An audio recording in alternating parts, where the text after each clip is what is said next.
My husband's family treated me like a servant, but it wasn't until I refused to give them control over my business that they completely destroyed me. They took everything, my house, my money, and my future, but what they didn't know was that I was ready to strike back in a way they'd never expect. You will sign the transfer papers tonight. The words hit me like cold water thrown across the dinner table. I looked up from my untouched glass of wine and stared at Celeste Virely, certain I had somehow misunderstood her. The chandelier above us threw golden light across her face, making her look almost angelic, which was the cruelest joke the universe had ever played on anyone sitting in that dining room. She was watching me with those pale gray eyes that had never once held a single ounce of warmth for me, not in 7 years of marriage into her family, not once. "Excuse me," I said, keeping my voice steady because I had learned early that any crack in my composure gave her ammunition. "The transfer papers for Bloom Virely," she said, straightening her pearls with 2 fingers. "You will sign them tonight. Adrian has a presentation for investors in 11 days. "My company isn't family property," I said carefully, setting down my fork. Celeste smiled without warmth. "Everything tied to the Virely name belongs to this family, Alina, that was always understood." I turned to look at Damien. My husband of 7 years sat at my left, cutting his lamb chop with the focused attention of a man defusing a bomb, his eyes fixed entirely on his plate. He did not look up. He did not say a word. He had the same look he always got when his mother said something she shouldn't say to me, which was a look I had quietly named the disappearing act, because that was exactly what it was. He vanished behind his own face while I stood alone in every room in that house. "My name is Alina Virely. I am 34 years old. I built a luxury floral design company from the back corner of a storage garage in my late 20s, working nights after day jobs, teaching myself everything about wholesale sourcing, seasonal arrangements, event contracts, and corporate partnerships. By the time I married Damien, Bloom was already profitable. By year 5 of our marriage, I had signed 3 celebrity wedding contracts and was in talks with a hotel chain for a permanent installation deal worth more money than I had ever imagined holding. I was proud of that, maybe too proud. That pride was one of the things that made me blind for longer than I should have been because I kept telling myself that no one could touch what I had built, that my success was a wall no one could scale. I was wrong about that. I was also emotionally shut down in ways I did not fully understand yet. I had learned very young to endure things quietly, to treat pain like weather, something you wait out rather than something you address. That habit almost destroyed me. 7 years of being the invisible woman in the Virely house had taught me to absorb insults the way carpet absorbs footsteps. Celeste had called me the help who married well at a dinner party with 14 guests present, and every single person at that table had laughed.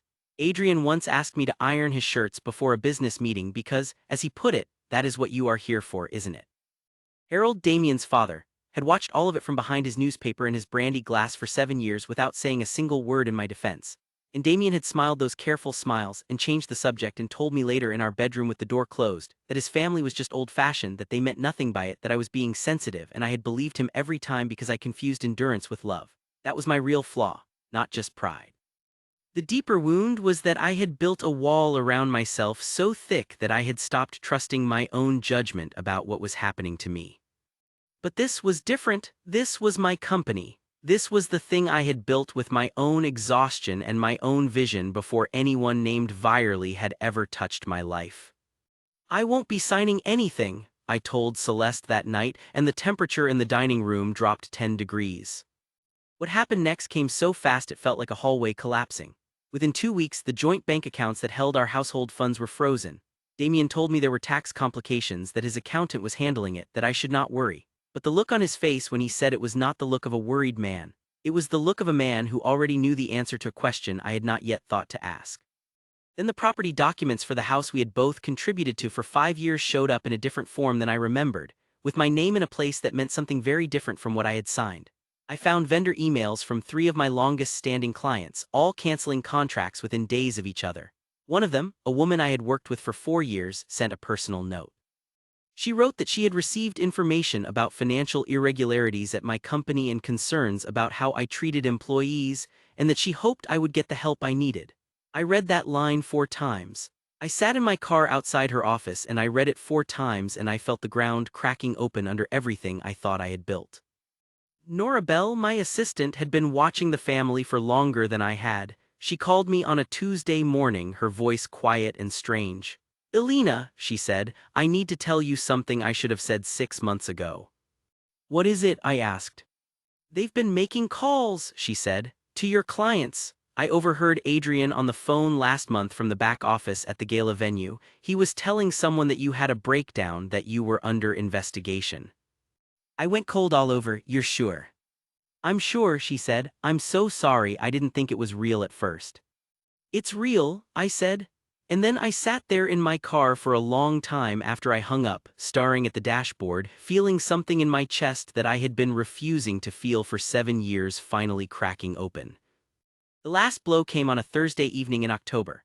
I had been at a florist warehouse on the east side reviewing a new supplier contract, the kind of ordinary work that had always felt like breathing to me, the smell of eucalyptus and roses and damp soil, the clean simplicity of growing things.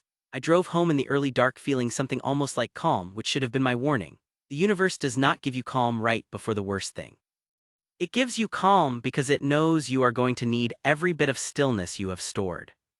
I turned onto our street and my headlights caught it before my brain did. My belongings were stacked by the front gate in black garbage bags, not packed, piled. The way you pile things when the message is the point, when the humiliation is the entire delivery. The locks on the front door were different, I could see it from the car. A new handle, a new deadbolt, a new keypad. Rain had started while I was driving home and the bags were already soaked, dark fabric darkening further, water running down the sides. I got out of the car slowly. Damien was standing behind his mother on the steps, pale and silent, his hands in his jacket pockets. He looked like a man watching something happen to someone else far away through thick glass. Celeste stood at the top of the steps with her arms folded, wearing a cream cashmere coat and an expression that I can only describe as satisfied. You embarrassed this family, she said, her voice carrying perfectly through the wet air. You refused every reasonable request, you caused discord at every turn, and you made it impossible for this family to move forward together. Now you'll learn what happens to women who forget their place. I stood in the rain next to the soaked bags of my belongings and I looked at her and then I looked at Damien.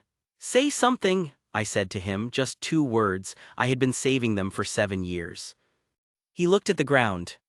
That's what I thought, I said. I crouched down and started picking up bags. My hands were shaking and I could feel the rain soaking through my jacket, but I kept moving because stopping meant falling apart and I refused to do that on their steps. And that was when I saw it. Movement at the far edge of the property near the side gate. Harold Virley, 67 years old, the patriarch of this family who had spent a decade watching his wife and son eat me alive, was slipping a sealed envelope into the hands of a woman in a dark coat. She turned slightly and the light from the street caught her face. I knew that face. I had not seen it in 3 years, but I knew it instantly. Vivian Cross. She was my college friend. Now a corporate attorney with a reputation that made financial crimes prosecutors nervous. I had lost touch with her after the wedding, the way you lose touch with people when you marry into a world that slowly absorbs everything that was yours before it. Harold pulled his hand back and turned away quickly, and Vivian tucked the envelope inside her coat without looking at the house. She did not see me. Neither of them thought anyone was watching.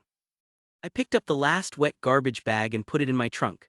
I sat in my car in the rain on the street outside the house that had my name on a manipulated deed, and I thought about what I had just seen. And for the first time in what felt like the entire span of my marriage, I smiled. It was not a happy smile. It was the smile of someone who just found the door in a wall they thought had no exits. I disappeared. That is the only word for it. Within 48 hours of leaving that street, I became invisible. I let the story tell itself. Gossip blogs that covered social and business circles picked up the rumor within days. The story of Alina Virley's supposed unraveling, her financial recklessness, her emotional instability, her abandoned company. Adrian moved quickly. He absorbed 3 of my vendor contracts and positioned himself as the steady hand coming in to rescue what I had supposedly damaged. Damien filed for divorce claiming financial recklessness and emotional abuse, which struck me as the most precise lie I had ever been told, like a portrait of someone else made entirely from colors stolen from your life. I rented a small apartment in a different neighborhood under the name of a shell arrangement organized through Nora's cousin. I called Vivian Cross from a pay phone outside a drugstore because I was not ready to trust digital anything. She picked up on the second ring. I saw you with Harold, I said, on Thursday night. There was a pause. I was wondering when you'd call, she said. How long have you been working with him? About 8 months, she said. He came to me. Alina, he has records going back 16 years, shell companies, asset transfers, bribed building inspectors, offshore accounts in 3 different territories. He's been documenting everything quietly for a long time. Why didn't he stop them? Another pause, longer this time, because he is a coward, Vivian said, but a coward with excellent record keeping. Can we use it? We can do a great deal more than use it, she said. I found Vivian's office the next morning and we sat across from each other at her conference table, and she spread Harold's records out in organized rows and I looked at the scope of what the Virely family had been doing for nearly 2 decades. It was not just the theft of my company. That was almost the least of it. There were forged investment documents that had defrauded multiple business partners. There were payments made to city officials for permits that should never have been issued on 3 commercial properties. There were transfers of assets in the months before each of Adrian's failed business ventures collapsed, protecting the family's core wealth while outside creditors lost everything. And then there was the piece that hit me like a physical thing, the document dated 19 months ago, bearing Damien's signature on a transfer of my business shares, a signature that was unmistakably his on paperwork that had never been placed in front of me, never been discussed, never been agreed to. He had signed away my ownership while we were still sleeping in the same bed, while I was still cooking his mother's holiday meals, while I was still telling myself that things would get better if I just kept enduring. He knew everything, I said. He initiated several of the transfers himself, Vivian said quietly. I sat with that for a long time, the way you sit with a diagnosis. You hear the words and then you have to let them travel through every memory you have and reconstruct each one with this new information attached to it. Every dinner, every reassurance, every time he changed the subject when his family said something awful to me. It was not passivity, it was participation. I should have moved forward cleanly from that point. I should have let Vivian lead the process and trusted the legal mechanisms that were already in motion and stayed out of the emotional quicksand. Instead, I fell into it completely. I stopped sleeping properly. I built spreadsheets tracking every member of the family, their social schedules, their business appearances, their weaknesses, the things that would hurt them most publicly. I replayed security footage from the night of the lockout on a loop on my laptop at 2 and 3 in the morning, watching Celeste's face, listening to her words, cataloging every detail of her expression. I stopped calling Nora back promptly. I started making decisions without running them by Vivian, small tactical decisions about which business associates to quietly tip off and when.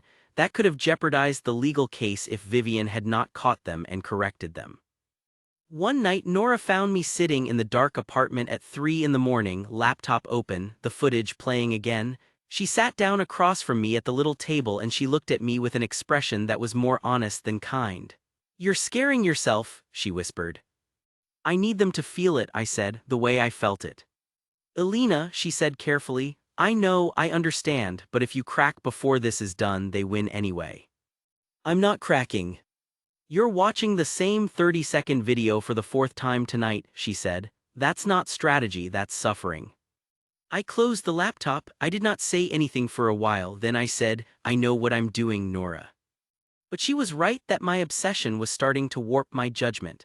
I had drawn up a plan to approach one of the Virely's major investors privately and hint at the investigation before Vivian was ready, a move that would have given the family time to move assets and prepare defenses. Vivian caught it when I mentioned it casually on the phone. "You absolutely cannot do that," she said, her voice going flat. "It would accelerate the pressure," I said. "It would warn them," she said. "Elena, I need you to understand something. You are very good at what you do. I am very good at what I do. Let me do it." "They took everything from me." "I know," she said. "And we are going to take everything from them, but if you move before I'm ready, we lose the offshore account records as evidence, we potentially lose the federal angle entirely and Adrian gets to walk. Is that what you want?" I was quiet. "Elena." "No," I said, "that is not what I want." "Then let me work," she said. I let her work, but the obsession did not leave me. It just went quieter, settling into the background like a hum I could not turn off. I built my recovery in parallel. I had shielded enough of my core business assets under my maiden name before the marriage had fully entangled everything.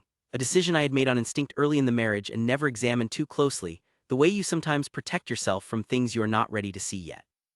With those resources and a new operating name, I began quietly re-establishing supplier relationships. I did not rebuild loudly. I built in the same way I had the first time, in a small space with specific clients who knew my work and trusted my word over anonymous rumors. 3 clients came back within the first 6 weeks when I reached out personally. not because I asked them to believe me over the stories they had heard, but because I had years of work behind me that spoke differently than those stories did.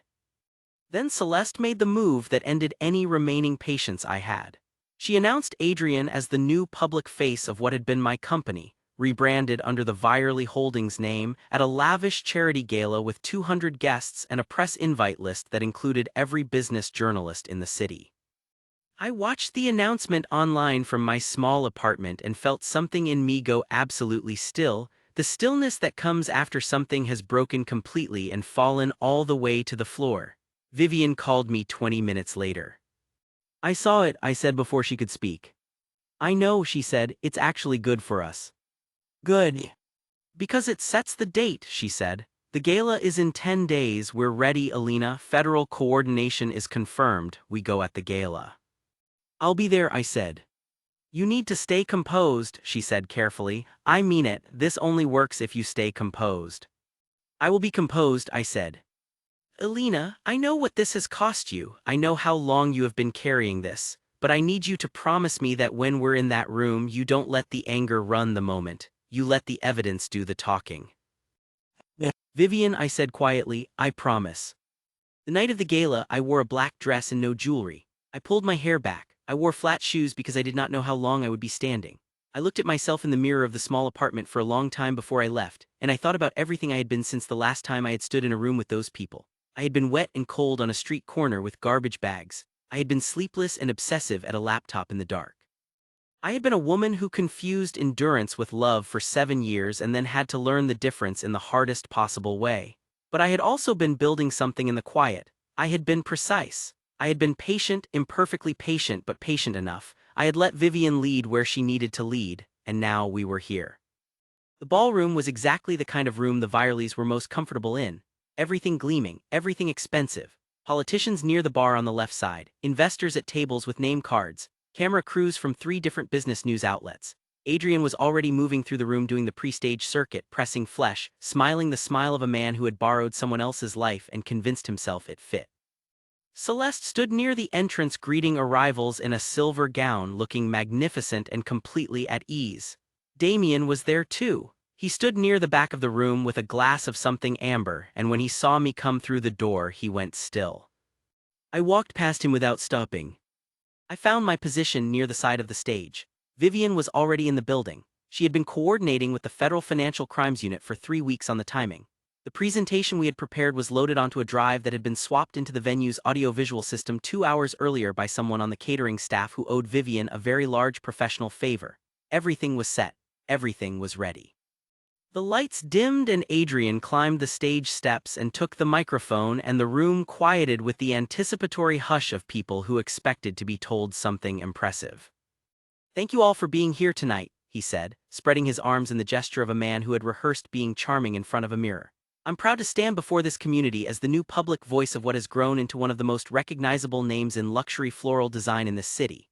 I'm proud to continue the Virely family tradition of excellence and innovation, and I look forward to..." The projector screen behind him flickered, then it froze, then it changed. Bank records came first. Specific transfers, dates, amounts, account numbers with the company names on both ends clearly visible. Adrian turned to look at the screen and his voice stopped mid-sentence. The room stirred, people leaning toward each other, squinting at the projected figures. Then came the forged signatures. Side-by-side comparisons, the original documents and the altered versions with the changes highlighted in clear red marks.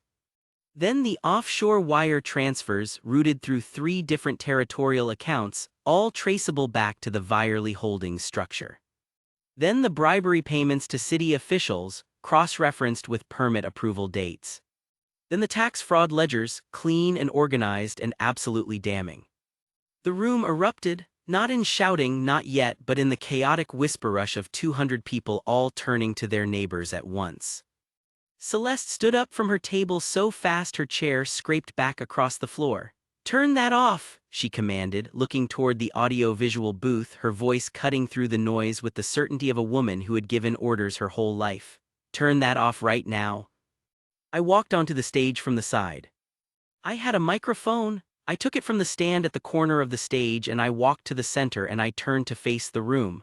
I saw the exact moment Celeste registered who I was. Her face did something complicated. Surprise, then fury, then something underneath both of those things that might have been fear. No, I said into the microphone, my voice was steady. I had promised Vivian it would be steady, and it was. They should finally see who you are. The room went quiet in a different way. The kind of quiet that is not calm but is simply everyone holding their breath at the same time. Adrian turned to face me on the stage. "What do you think you're doing?" he said. "I'm showing your investors what they paid for," I said. "You have no right to be here," he said, taking a step toward me. "I have every right," I said. "This was my company, my work, my name attached to 7 years of contracts and relationships that you and your mother used to build your public image after you took everything from me. You abandoned this company," he said. "You walked away." "I was thrown out of my home in the rain," I said, keeping my voice even, "and my clients were called and lied to, and my asset transfers were forged, and my husband signed paperwork taking my shares without my knowledge. I didn't walk away, Adrian, I was removed. There's a difference." He turned to the room, trying to reclaim the moment. "This woman is unstable," he said. "This is exactly the kind of behavior that made it impossible to." "The records behind you are real," I said. "Every number is sourced. Every signature has been independently verified. The Federal Financial Crimes Division has had copies of these documents for 3 weeks." The doors at the back of the ballroom opened. Vivian had timed it exactly, and I loved her for it because the moment those doors opened and the agents walked in, the air in the room changed completely. It changed the way air changes during a storm, when something turns overhead and everyone outside knows on a level below thought that something serious is about to happen. Damien moved toward the stage from the back of the room. "Alina," he said, his voice loud enough to carry. "Alina, stop please, you don't understand everything that happened." "I understand more than you think," I said. "They told me it was temporary," he said. He was nearly to the stage now, and his voice was cracking at the edges, that careful composure he had maintained for 7 years of dinner tables and changed subjects finally failing him in front of everyone he had ever tried to impress. "The asset transfers, the accounts, all of it. They told me it was a temporary arrangement to protect everything from Adrian's creditors. I was trying to protect us." "Protect us," I repeated. "Elena, you signed a document transferring my company shares 19 months ago," I said. "Not under duress, not under threat, not in a moment of panic. You signed it, Damien, and then you came home and you held my hand and you told me everything was fine. You protected yourself. You can own that or you cannot, but you cannot call it protecting us." His face did something I had never seen it do in 7 years. It collapsed. All the careful blankness, all the gentle subject changing and the look at the plate while mother speaks, it all fell away, and what was underneath it was just a man who had made a series of choices and was now standing in the lit-up center of all of them with nowhere to go. Adrian turned on Celeste. His voice was a whisper that carried terribly well in a quiet room. "You said this was handled," he said. "You told me this was completely handled." "Lower your voice," Celeste said. "How did she get the offshore records?" he hissed. "Nobody had those, how does she have those?" Celeste's eyes moved around the room with the quick, measuring look of someone calculating exits. I said, "Lower your voice." "The inspectors in the North District," he said, louder now, his composure dissolving entirely. "Those payments, those were your idea. You told me it was standard practice. You said everyone did it, and now it's up on a screen in front of 200 people." Celeste slapped him across the face. The sound of it landed in the silent ballroom like a stone dropped in still water, and the ripples went outward in every direction immediately. Cameras swung toward them. People stood from their tables. The agents near the back doors were already moving forward. Harold virally slipped out through a side exit without looking at his wife or either of his sons. He did not say a word to anyone. He simply left, which was, I realized, exactly what he had been doing for 16 years. Just leaving quietly and letting everything he had quietly documented happen around him anyway. The agents reached Adrian first. He tried twice to speak over them, then stopped and seemed to shrink into himself in a way I had not thought possible for a man of his size and his certainty. Celeste straightened her spine and lifted her chin and said something to the agent nearest her that I could not hear, but the agent's expression did not change in response to it, and that alone told me everything. Damien stood near the stage, not moving, watching it all. He looked at me once more before the agent reached him, and I looked back at him, and I thought about 7 years of meals and changed subjects and the look at the plate while mother speaks, and I thought about the document with his signature on it, and I thought about the rain on the garbage bags outside the house that had my name on a manipulated deed. I did not feel what I had expected to feel. I had expected to feel triumphant. What I actually felt was something quieter and sadder than that. "I needed you to be better than this," I said to him, just that. He did not answer. There was nothing to answer with. The investigation that followed was thorough and fast. Accounts were seized within the first week. Properties connected to the Virely holding structure were raided during the second week. Adrian attempted to leave the country and was stopped at the airport and arrested. The footage of that arrest, of him in a rumpled suit with a carry-on bag at an international departures counter, played on every business news channel that Celeste had spent years cultivating as allies. She became a media story in exactly the way she had always managed to avoid, dissected and analyzed and replayed, her elegance suddenly reading as calculation, her social grace reading as performance. Harold cooperated with investigators in exchange for a reduced personal liability arrangement that I had been told about in advance by Vivian and had agreed not to oppose, because Harold's records were the foundation of everything, and even a coward's careful documentation has a price. But I had promised Vivian I would be honest with myself about what the revenge cost, not just what it recovered. And the honest accounting was complicated. My company's reputation did not recover cleanly. The scandal had too much of my name attached to it, even as the wrong party, because the market does not always distinguish cleanly between the person who started the fire and the person who got burned in it. Investors who might have come back stayed cautious. A contract I had been close to finalizing with the hotel chain went to another designer while all of this was playing out. Some of the friends who had kept their distance during the period when I was being painted as unstable did not come rushing back once the truth was visible, because social distance has its own momentum and people rarely examine their own cowardice closely enough to correct it. And there were moments in the process where my obsession had nearly cost us more than it gained. If I had made that early contact with the investor, if I had moved on a timeline driven by my need to hurt them rather than Vivian's precision, the temper I had barely held back on that stage, the anger that was always one sharp memory away from cracking my composed voice open, if I had let it loose in that ballroom the way part of me had wanted to, I would have handed them a narrative. I knew that. I sat with that knowledge. I visited the mansion 6 months later, 2 weeks before it was auctioned. The city sale was public record and I had looked up the date and written it in my calendar the way you write in appointments you are not sure you want to keep but need to honor anyway. The gate was unlocked. The property management company had cleared most of the furniture but not all of it. I walked through the front rooms, which smelled of emptiness and cleaning products, and I thought about the number of dinners I had cooked in the kitchen at the back of the house, and the number of parties I had organized, and the number of times I had walked these floors as something between a guest and a servant, and told myself that loyalty and endurance were the same thing. I walked into the dining room. The long table was gone but one chair remained pushed against the wall, and on the seat of the chair was an envelope. No stamp, no address, no name on the front. I picked it up and opened it and read the single typed line inside. "You were never the real target." I turned it over, nothing on the back. I looked inside the envelope again. At the bottom, folded once, was a photograph. I unfolded it and held it in the light from the tall dining room windows and looked at it for a long time. It showed Damien and Vivian sitting across from each other at a restaurant table, leaning in over something spread between them on the tabletop, their expressions focused and private. The timestamp in the corner of the photograph was dated 14 months before the night I was locked out of my house. 14 months before I stood in the rain next to soaked garbage bags. Nearly a year before my world came apart. I stood in the empty dining room of the auctioned Virely mansion holding that photograph, and I felt the floor shift under me in a new way, the way it had shifted the night Celeste said sign the papers, except this time the thing falling was something I had not known I was still standing on. I thought about every calculation Vivian had made, the perfect timing of the federal agents, the audio-visual switch executed without a single error. The way she had known exactly which documents to prioritize and exactly how to present them for maximum legal and public impact. I had thought that was excellence. I had thought that was Vivian being the attorney I had always known she was capable of being. Now I stood in an empty room and looked at a photograph and wondered what else it was. I did not know, standing there, whether Vivian had used me.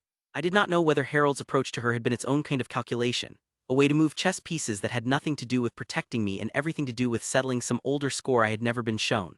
I did not know whether my revenge had been entirely my own or whether I had been, in some way I could not yet measure, someone else's instrument as well as my own.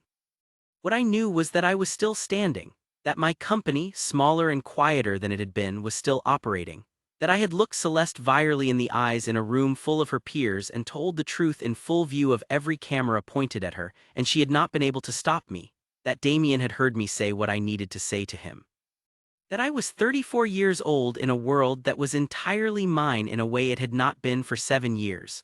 A world with no dinners to cook for people who despised me, no subjects to let be changed, no place carved out for me that was smaller and lower than the place I actually deserved.